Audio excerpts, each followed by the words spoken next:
প্রিয় শিক্ষার্থী ভাই বোনেরা, নমস্কার। আর আশা করি সবাই ভালো আছেন, সুস্থ আছেন। তো অর্থনীতি প্রথম পত্রে আরেকটি টপিক নিয়ে আসলাম। আজকে একটা ম্যাথ টার্ম নিয়ে এসেছি, সেটা হচ্ছে কি চাহিদা সমীকরণ গঠন বা চাহিদা সমীকরণ নির্ণয়। এখানে বলছে কি একটি দ্রব্যের চাহিদা সমীকরণ নির্ণয় করতে হবে। যেখানে একটা দ্রব্য দেওয়া আছে, এই দ্রব্যতার চাহিদা সমীকরণ আমরা এখন নির্ণয় করব। তো প্রিয় শিক্ষার্থী ভাই বোনেরা, আশা করি সবাই মনোযোগ সহকারে ক্লাসটা দেখবেন এবং ক্লাসটা উপভোগ করবেন। এবং ক্লাসটি অবশ্যই যদি ভালো লেগে থাকে একটা লাইক কমেন্ট শেয়ার করে দেবেন এবং অবশ্যই নতুন হয়ে থাকলে পেজটি ফলো করে দেবেন। আর যদি আমাদের এই ভিডিওগুলো আপনারা ইউটিউবে পেতে চান, আমাদের ইউটিউব চ্যানেল আছে রয়্যাল টেলিকম সলিউশন, সেখানে গিয়ে চ্যানেলটা সাবস্ক্রাইব করে দেবেন। তো প্রিয় শিক্ষার্থী ভাইবোনেরা, চলুন আমরা ম্যাথটাকে দেখি। এখানে বলছে মনে করি কোনো দ্রব্যের প্রাথমিক দাম 10 টাকা। বলছে কি মনে করি কোনো দ্রব্যের প্রাথমিক দাম হচ্ছে 10 টাকা এবং তখন চাহিদার পরিমাণ হচ্ছে 100 একক। যখন দাম হচ্ছে কি 10 টাকা, তখন চাহিদার পরিমাণ হচ্ছে 100 একক। আর দাম হ্রাস পেয়ে যখন 9 টাকা হলো, তখন চাহিদা হয়ে গেল 120 টাকা।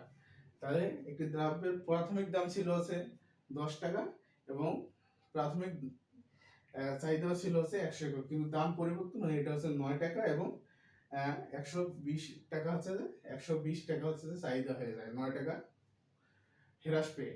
এখন দ্রব্যটির সমীকরণ নির্ণয় করো, দ্রব্যটির চাহিদা সমীকরণ নির্ণয় করো। যে এই মানটা দিচ্ছে, এটা দিয়ে আমরা দ্রব্যটির চাহিদা সমীকরণ নির্ণয় করব। আমরা জানি চাহিদা অপেক্ষক, মানে আমরা জানি কি চাহিদা অপেক্ষকটা কি।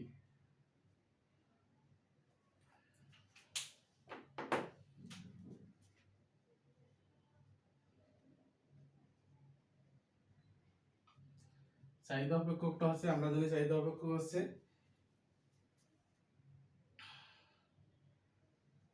Q equal F P. এটা হচ্ছে আমাদের চাহিদা অপেক্ষক সূত্র। আর একটা আছে চাহিদা সমীকরণ, হলো হচ্ছে আমাদের চাহিদা সমীকরণ একটা আছে, একটা আছে যে চাহিদা সমীকরণ। চাহিদা সমীকরণ হচ্ছে কি, চাহিদা সমীকরণ হচ্ছে কিউ, চাহিদা সমীকরণ হচ্ছে কিউ ডি মাইনাস এ মাইনাস বি পি। এ মাইনাস হচ্ছে বি পি। তাহলে এটা হচ্ছে আমাদের একটা সূত্র, মানে এই ম্যাথটা করার ক্ষেত্রে আমাদের এই সূত্র থিওরি অনুযায়ী আমাদের করতে হবে। এটা হচ্ছে চাহিদা অপেক্ষক হচ্ছে আমাদের কিউ ইকুয়াল এফ পি এবং সমীকরণ হচ্ছে Q D equal A minus B P.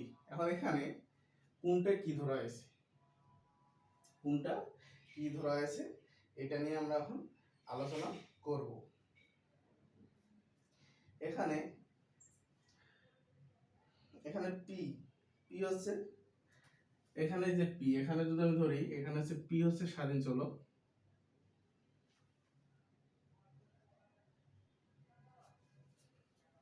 Sorry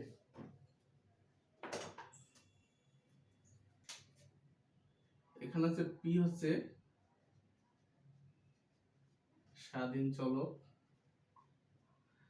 তারপর এ এবং বি হচ্ছে ধ্রুবক।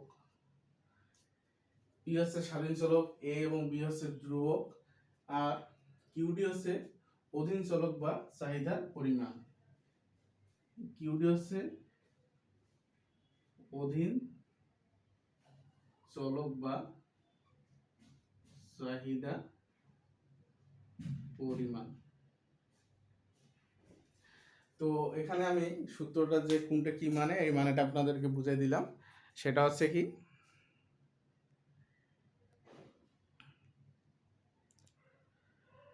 সেটা হচ্ছে দেখেন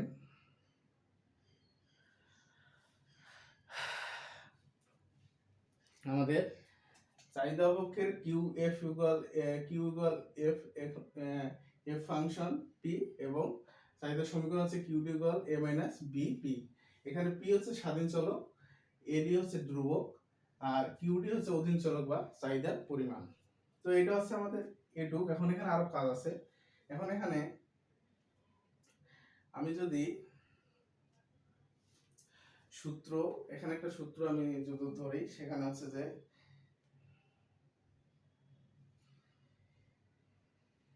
এই যে দ্রব্যগুলো যদি এটা হয়, তাহলে চাহিদা সমীকরণটা হবে এরকম। চাহিদা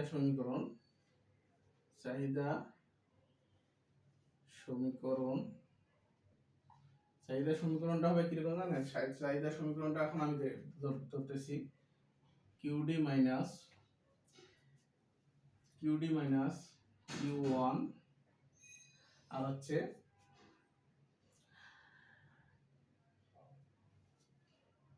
Q one minus Q two, এদিকে ধরতে P minus P one minus P two. এটা হচ্ছে আমাদের চাহিদা সমীকরণ। এখন এইটা অনুযায়ী আমরা মান বসাবো। এখন এই চাহিদা সমীকরণগুলো আসলে কোনটা কি মান আমরা ধরবো, এইটা নিয়ে এখন আমরা বিস্তারিত এই জিনিসটা বলবো। আমরা আছে যে আপনারা এই সাইডের একটু আশা করি তুলে নিয়েছেন, এটা এখন আর আমাদের কাজে লাগবে না। আমাদের এখন এই মানগুলা সম্পর্কে আলোচনা করব। তো একটু মিশিয়ে দিলাম, এটা আপনারা নোট করে নেবেন। এখন দেখেন এইটুকু আমরা এখন আলোচনা করব। তাহলে এখানে আছে কি কি দেখেন, এখানে আছে QD Q one Q two P, শুধু পি আছে, পি ওয়ান পি টু। এগুলোকে আসলে কি বলে, এইগুলো এখন আমি এইখানে কি কি আছে এইটা অনুযায়ী আমরা এখন মান বসাবো। কিউডি মানে আমরা কি জানি, চাহিদার পরিমাণ বা অধীন চলক। তাহলে আমরা লিখলাম চাহিদার পরিমাণ। এখন কিউ ওয়ানটা কি? কিউ ওয়ান হচ্ছে যে প্রাথমিক যে চাহিদা, এই যে প্রাথমিক চাহিদা, এটা হচ্ছে আমাদের কিউ ওয়ান। তাহলে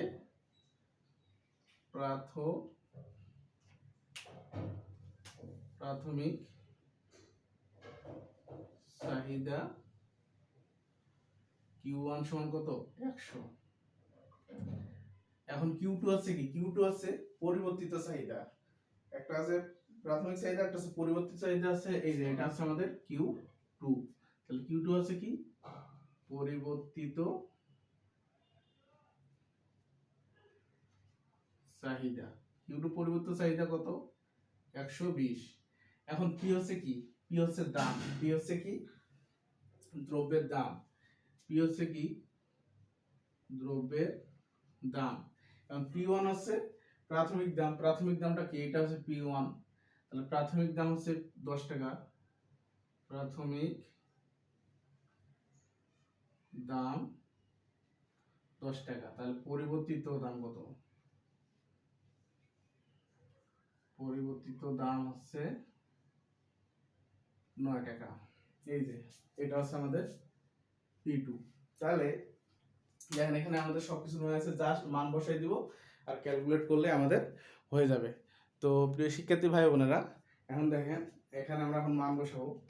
বা কিউডি আছে চাহিদা পরিমাণ। তাহলে আমরা কিউডিটা রাখলাম -100। এখন এখানে আছে কিউ ওয়ান কত? কিউ ওয়ান হচ্ছে 100 মাইনাস কিউ টু আছে 120। আবার এখানে পিটা রাখলাম। পি ওয়ান কত? পি ওয়ান আছে 10, আর এখানে আছে কি 10 মাইনাস 9 পি টু। বা এখন এখানে দেখেন এখানে কিউডি মাইনাস 100 রাখলাম, আর নিচে কত আসলো? -20। আর এখানে পি মাইনাস 10 রাখলাম, নিচে আসলো কি 1। এখন পর্যন্ত এই পর্যন্ত আশা করি সবাই বুঝতে পারছেন, জাস্ট আমি মাইনাস করে দিছি। এখন দেখেন, এখন আমাদের সমীকরণ আস্তে আস্তে সমীকরণ সাজাবো। আস্তে আস্তে আমরা কি করব? সমীকরণ সাজাবো। তাহলে এখানে আমরা কি বলছি, এটা সমীকরণ চাহিদা আছে এটা। তাহলে এখানে আছে কি লিখতে পারি, কি এই জায়গাটা লিখতে পারি কি মান বসিয়ে। এটা কি মান বসিয়ে আমরা এটা পাইছি না? এটা মান বসিয়ে পাইছি। এই যে এই মানগুলো আমরা এখানে বসাইছি। এখন এখানে দেখেন, এখানে আমি লিখতে পারি না এই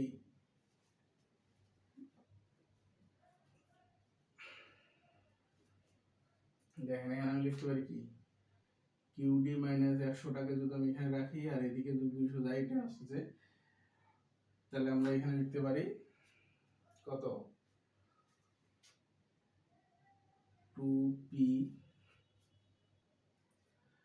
একটা লিখতে পারি হচ্ছে 20p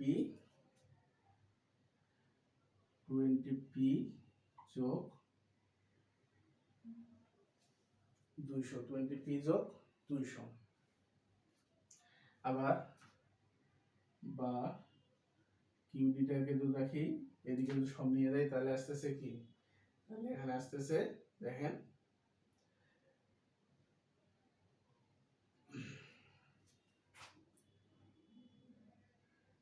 তাহলে 200 যোগ 100টা মাইনাস ছিল কি প্লাস, আর এদিকে আছে যে প্লাস থাকবে কি 20p, তাহলে থাকতেছে এটা। এখন দেখেন, ও এখানে প্লাস তাই দিকটা হচ্ছে মাইনাস করে দিলাম। এখন এখানে দেখেন কিউডি সমান আমরা লিখতে পারি কি,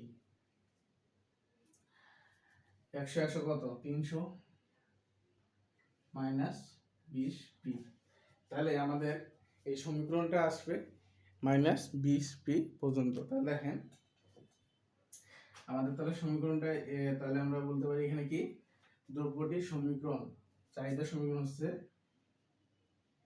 দ্রব্যটি চাহিদা সমীকরণ হলো কিউডি মাইনাস 300 মাইনাস 20p। আচ্ছা, এখানে জাস্ট কি করেছি, এই মানগুলো এখানে বসাইছি, তারপরে আছে যোগ বিয়োগের কাজ করছি, এই, আর এখানে কোনো কাজ নেই। এখন এখানে প্রশ্ন আসতে পারে আপনাদের যে এখানে 200 আসলো কিভাবে।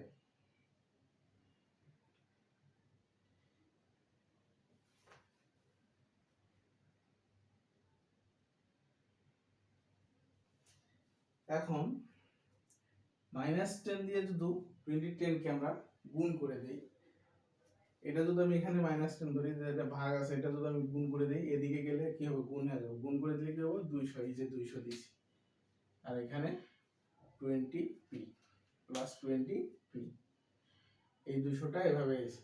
তো প্রিয় শিক্ষার্থী ভাই বোনেরা, আশা করি যে চাহিদা দ্রব্যের চাহিদা সমীকরণ নির্ণয় যে টপিকটা ছিল আজকে, এই টপিকটা সবাই ক্লিয়ারলি বুঝতে পারছেন। তো যদি ক্লাসটি ভালো লেগে থাকে, আবারও বলতেছি, একটা লাইক কমেন্ট শেয়ার করে দেবেন এবং নতুন হলে পেজটি ফলো করে দেবেন। তো প্রিয় শিক্ষার্থী ভাই বোনেরা, আগামী ক্লাস ধরে আমন্ত্রণ জানিয়ে আজকে এই পর্যন্ত। সবাই ভালো থাকবেন, সুস্থ থাকবেন, ধন্যবাদ।